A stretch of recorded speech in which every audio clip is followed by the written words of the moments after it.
are misleading and putting out wrong information outside there. You want to check a day, barely 72 hours. Morieri, what am I not seeing more?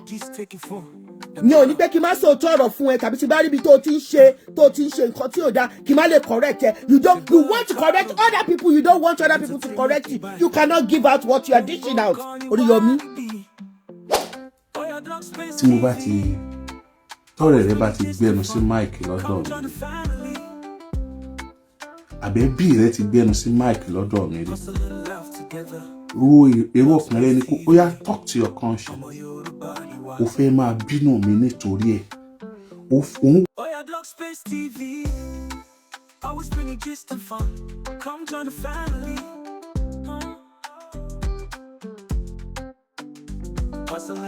Ṣé fún wọ tó tán ṣe fún ẹ tó jẹ́ pé àwọn ọ̀rẹ́ ẹ ṣe fún ẹ tó jẹ́ pé ó free. Ẹ̀yin èèyàn wa kí n kábọ̀ padà sí orí channel wa Block Space TV níbi tí a ti mú gist wá fún yín àti entertainment ní ọlọ́kùnrin ìjọkan láàrin Madam Adebimpe àti Alhaji Hamzat Oriyomi òun la gbé wá sí orí channel wa.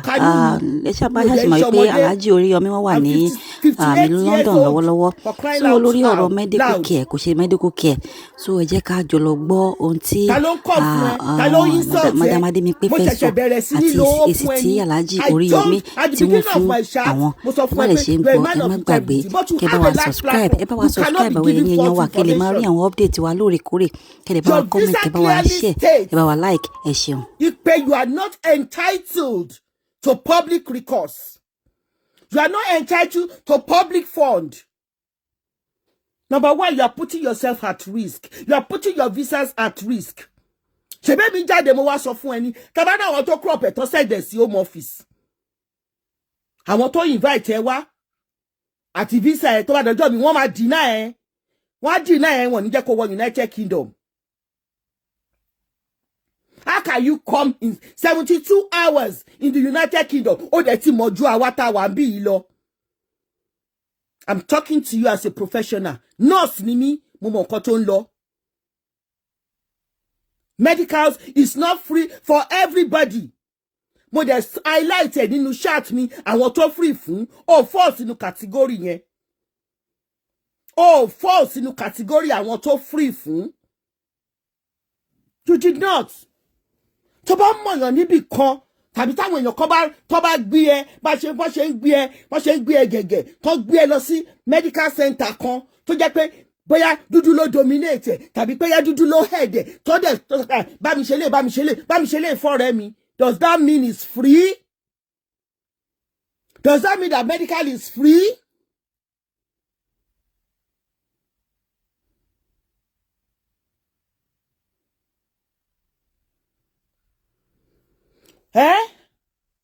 Does that mean that medical is free? You said it yourself. Only come fún ẹ. Only come fún ẹ. Ta ni ẹ? You go. Ṣé o jẹ́ gẹ́gẹ́ bí president in Nigeria? Ta ni ẹ? Mo ṣẹ̀ṣẹ̀ wá come fún ẹ nsìn ni. Tó bá pọ́n yín lé rí jẹ́ pé kéèyàn kó pọ́n yín lé dáadáa. Ta ló come fún ẹ? So tí wọ́n bá rí gbà lọ́fẹ̀ẹ́ so wá ní ipò jẹ́ nǹkan tó jọ́fẹ̀ẹ́ fún everybody. Tí wọ́n bá rí gbà lọ́fẹ̀ẹ́ Oriyomi Hamzat. Tí wọ́n bá rí gbà lọ́fẹ̀ẹ́ so jọ́fẹ̀ẹ́ fún everybody. How soon lẹ máa ń gbàgbé gbogbo nǹkan? How soon? Táyé bá yẹ wọ́n tó ìwà àbàjẹ́ náà ń wù. Òun ló mú elépè tí àkọ́kọ́ tó fẹ́ fara aya ẹ̀bọ̀rọ̀. Apè ká ìta ọ̀dá apòrò oró omi títì wọ́n ní kan yẹ̀dú yẹ̀wò ọba wò. You came to the United Kingdom not barely 72 hours. You're giving wrong information. We try to correct you. You have the audacity to come to my page and say I shouldn't come for you. Who the hell do you think you are?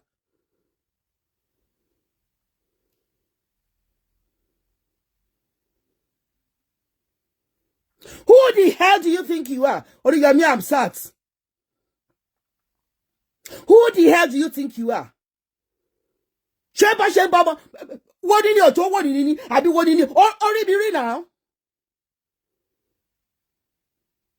Who is coming for you?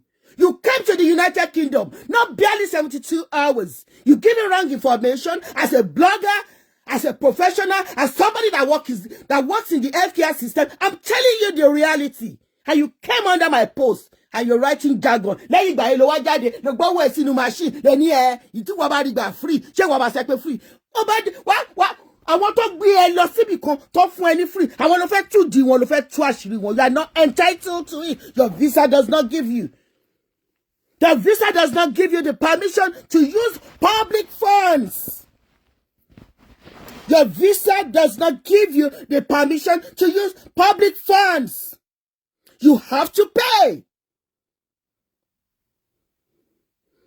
Iboni health ti free in the United Kingdom. Àwa tá ń ṣiṣẹ́ lójú méjèèjì, à ń sanwó health. Mo sọ àwọn tó free fún, àwọn tó lóyún, àwọn ọmọ kékeré tó wà under 5 years old, àwọn tó ní cancer, àwọn tí wọ́n ní diabetes, àwọn tó ní hyperthyroidism, àwọn tó ní mental health, tó wà very, very critical.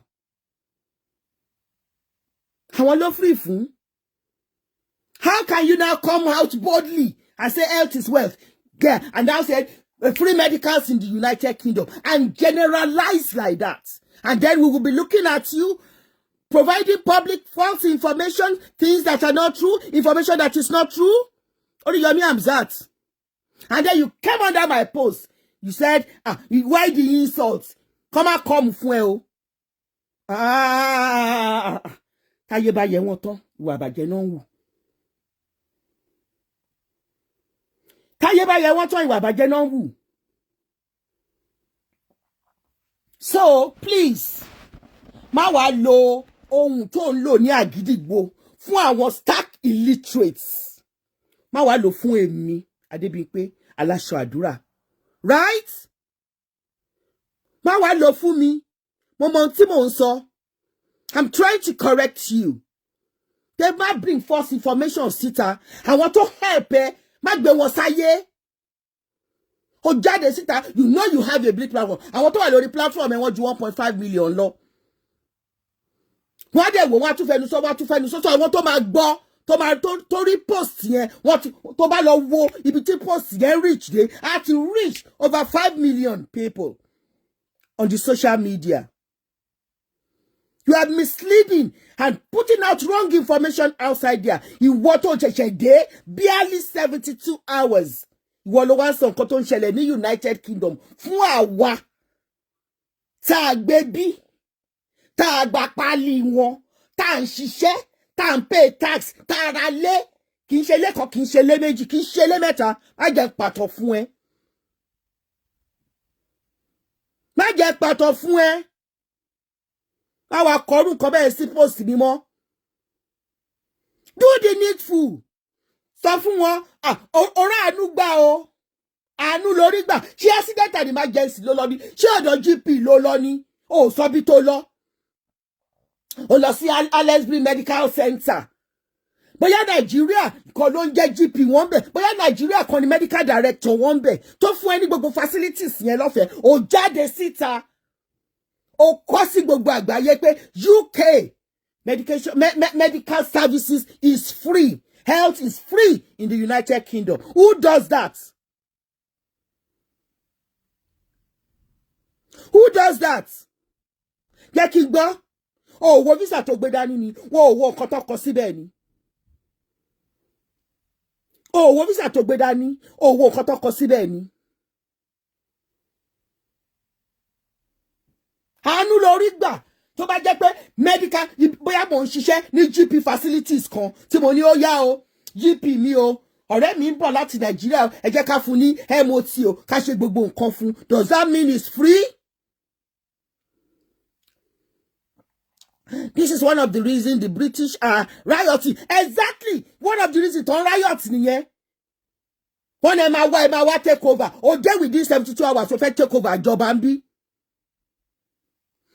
Yes, Oriyomi is becoming a nuisance. Kí ló tiẹ̀ ń ṣe gan? Ìwọ nìkan ni wọ́n kọ́ máa sọ̀rọ̀ ni. Bàbá ẹ sọ̀rọ̀ jù yẹn lọ náà. Ìgbéraga ò gbé bàbá wọ̀ náà. Ìgbéraga ti fẹ́ máa gbé ẹ wọ̀. tó bá sọ̀rọ̀ fún kò ní ru ọ̀rọ̀ yẹn jílẹ̀ á jáde síta bẹ̀rẹ̀ sí ní fọ́ǹbù má fọ́ǹbù débi Adebimpe ló ń bá ẹ sọ̀rọ̀ má fọ́ǹbù débi ẹ̀ ń túgèlè lórí mi má fọ́ǹbù débi à ń sọ nǹkan fún ẹ o tó làwọn pípù yẹn ń sọ ṣáwọn tó wá medical director Alhaji medical center yẹn tó bá rí yẹn níta tó dẹ̀ gbé kíní wọn síta NHS ló sponsor wọn náà tó bá dẹ̀ jẹ́ pé private medical ni àwọn kan sanwó náà ń tó ṣe fún ẹ yẹn àwọn kan ló máa sanwó ẹ̀ náà.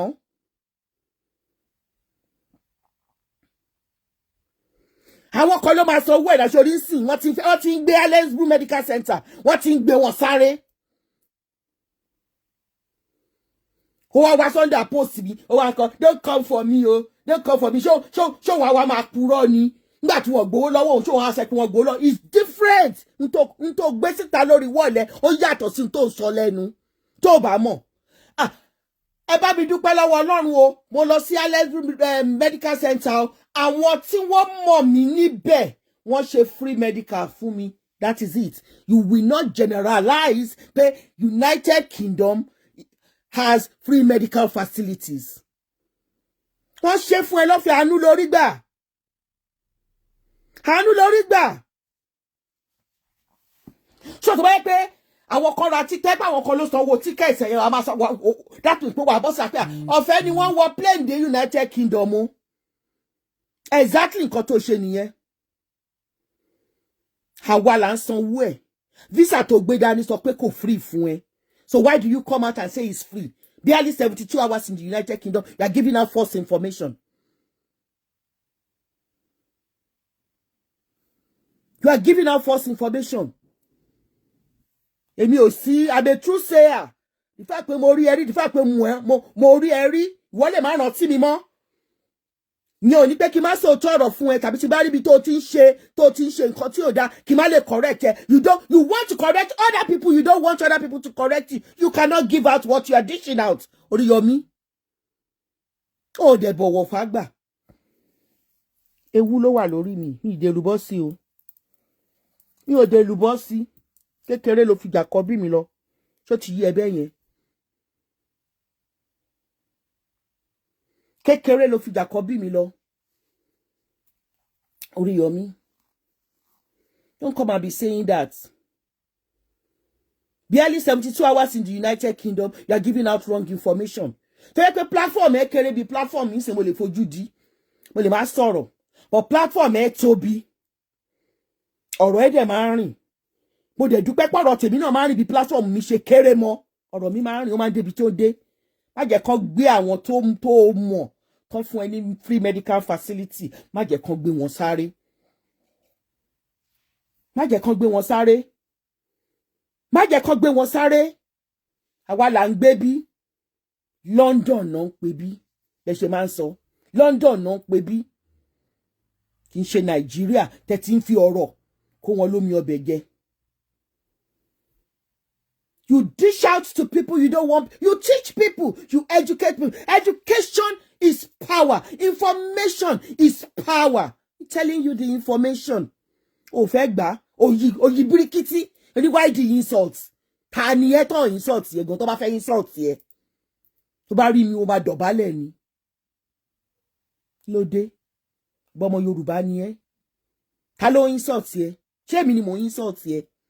Lórí pé à ń sọ nǹkan tó ń ṣẹlẹ̀ ní ìlú táwa wà fún ẹ.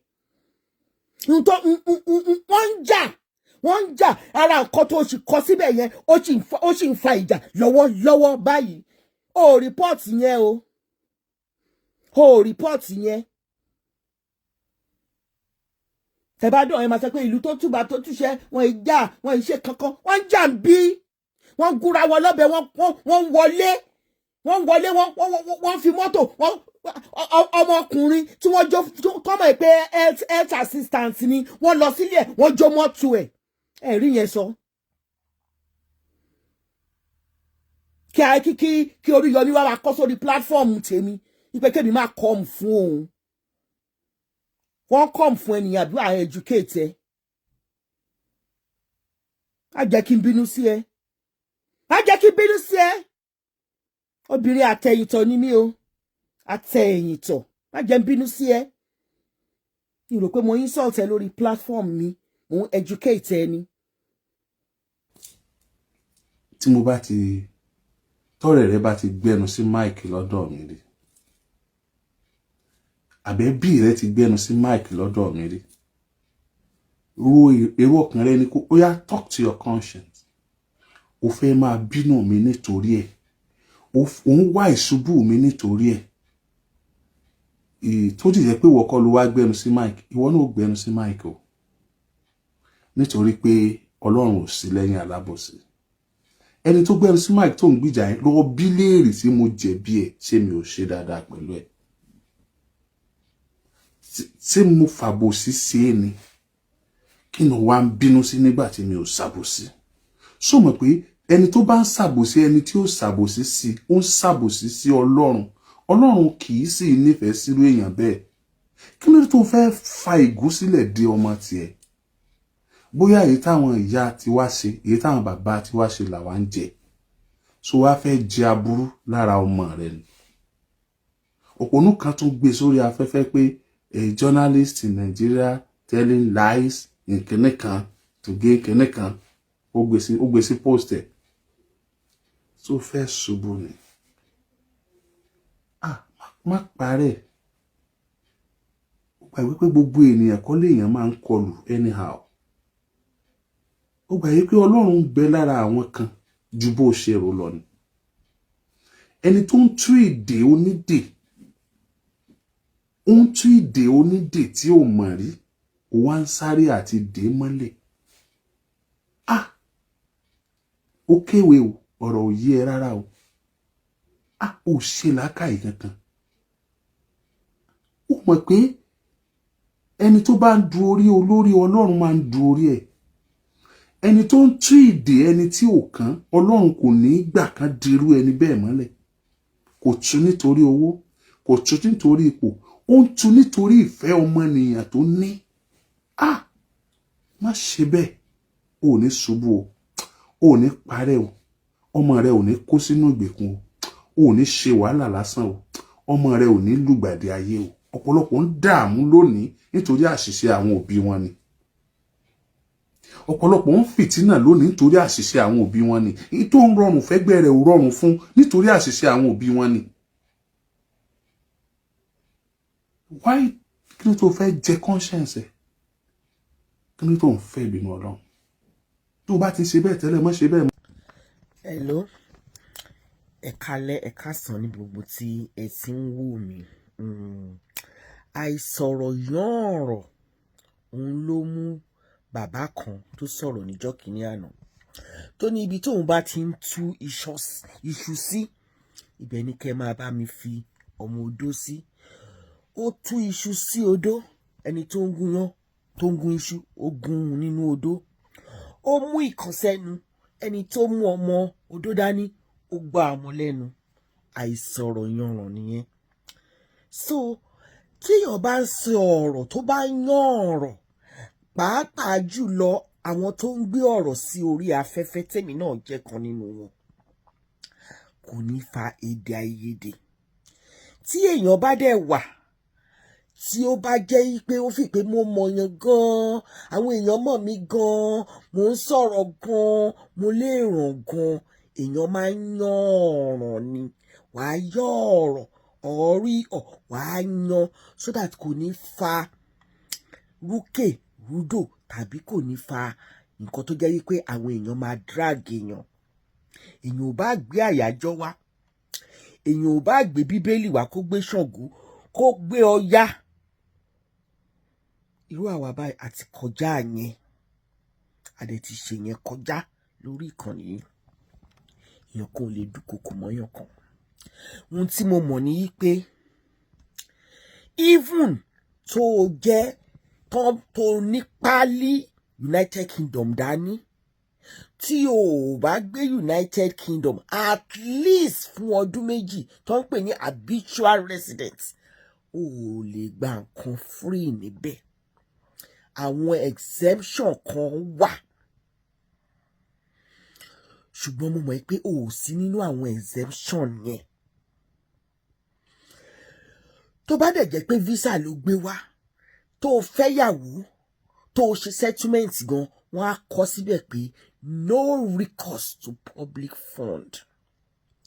Tí àwọn èèyàn bá sanwó ẹ tàbí tó bá jẹ́ pé èèyàn ló bá ẹ ṣe nǹkan, wàá jáde síta wàá sọ̀rọ̀. Ọpẹ́lọpẹ́ àwọn èèyàn mi o, mo ráàánú gbà, ibi tí mo lọ ọ̀fẹ́ náà ṣe kọ̀ọ̀kan fún mi, ọpẹ́lọpẹ́ àwọn èèyàn mi. Ìgbọ́n téèyàn bá kàn jáde síta tó ní ibi tó lọ yìí o, tó dẹ̀ gbórúkọ bẹ̀ jáde pé ọ̀fẹ́ ni orí gbà, o ò sanwó, tó dẹ̀ jẹ́ pé nǹkan tí ìjọba ń ṣe ni, àwa á máa jáde a máa sọ pé irọ́ ni. Kò yẹ kó bí ẹ nínú bí ò bá ṣe wípé tẹ bá ti dé stage kan ẹ feel pé nítorí pé àwọn èèyàn ti ń pọ́n yín lé, wọ́n ń gbé yín gẹ̀gẹ̀, kò sẹ́ni tó lè correct yín. Àwa ní wọ́n fẹ́ dá wọn bọ́ ni o, wọ́n fẹ́ gbá wọn ṣubú ni o, wọ́n fẹ́ dá wọn bọ́ ni orí bolẹ́wà tán fẹ́ gbé yín ṣubú, ẹ̀yin fáyín lẹ́tẹ́ gbéra yín ṣubú. Àánú ni gbogbo wa rí gbà níbi tá a wà, bọ́ ti yẹn ò ní pé kéèyàn wá bọ́ síta kó give misleading or wrong information. Tí àwa ń sọ nìyẹn. Ìgbà táwọn kan ní wọ́n jápa yàrá kíníkan gbà tán débí, àwọn tó lè forí rọ ń forí rọ, àwọn tí ò lè forí rọ wọ́n padà. Right? So máa sọ ọ̀rọ̀ ẹ kó máa yán ọ̀rọ̀ ẹ, especially tó bá jẹ́ pé ẹni tó jẹ́ pé òun yan journalism láàyò. Nǹkan tí mò ń sọ nìyẹn. Kò sẹ́ni tó ń bá ẹ jà, kó gbé Ọya kó gbé Ṣàngó wá, ìfúùtù fẹ́ẹ̀tẹ̀ ní gbogbo ẹ̀, kò sàwá dúró sórí crystal pátá ilẹ̀ mìíràn ìyanrìn ni.